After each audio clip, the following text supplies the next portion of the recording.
Bonjour, monsieur. Table for two? No, it's just... Or I can sit. You're a lonely man. This way, please. There are very clear distinctions between improv comedy and stand-up comedy. One is predicated on being spontaneous, and the other is more prepared. And a traditional improv show requires at least 2 performers on stage. However, a stand-up comic needs only 1. But what do you call it when a stand-up comic chooses to improvise?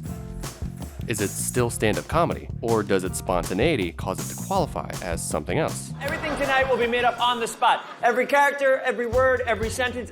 Because surely, the responsibility of a comic should be crafting a show chock full of jokes that are proven to work. Nothing should be left up to chance. It doesn't have a point. It didn't have a strong premise. But why? Why are those the rules? Can't it just be shitty and we like that? Some notable comedians have even discouraged spontaneity in stand-up comedy. Spontaneous people, I don't know what that means, but if this was a show right now that these people had paid to see, we're in deep trouble at this point. Okay? So this is how much the spontaneous gets you. And that can sometimes be true. Rory didn't know what he was going to do in the middle of that joke. Improvising is an experimental endeavor. I'm not as well known as a comedian because I've improvised. Some nights I'm brilliant, and some nights, ooh. But precisely because of that, it can also be very rewarding, and it has a lot of advantages over written performances. What's up with stuff? Because unlike traditional stand-up, an audience watching a comedian improvise gets to experience the genesis of a joke, and knowing that something is spontaneous creates a completely unique and valuable atmosphere. Fucking boring! Seriously!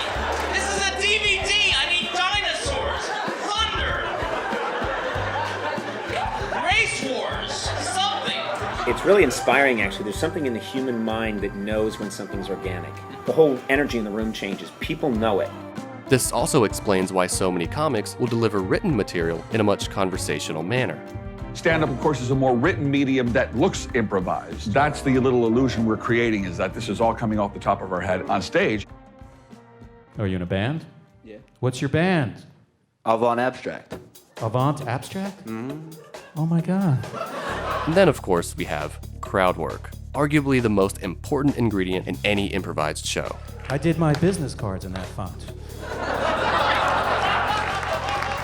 Because nothing else creates a truer relationship between performer and audience. It's a very magical in-the-moment thing. It's about the community that's in the room at the time. And there are many great specials consisting of only crowd work. But we might actually enjoy improvised sets for more than its off-the-cuff jokes and use of crowd work. I know not everyone likes the shoulder joke. But obviously I do, or I would have stopped doing it.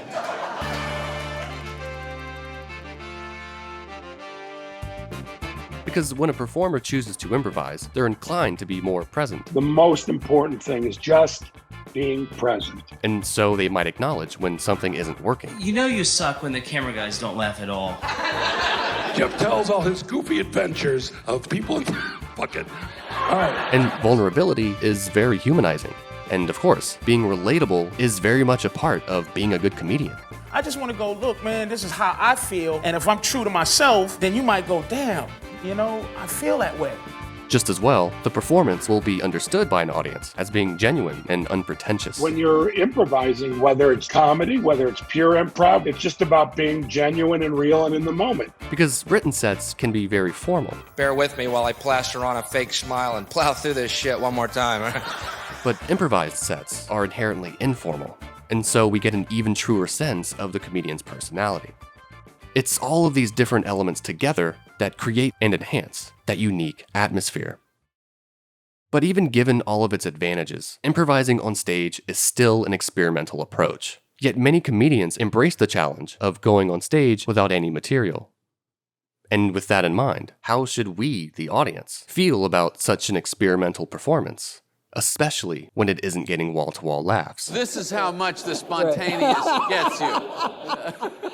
Well, I think the potential and advantages of spontaneity in stand-up comedy are very much worthwhile. And of course, Written and well-crafted jokes will forever be the fundamental component of stand-up, and those who have mastered the craft will always be recognized.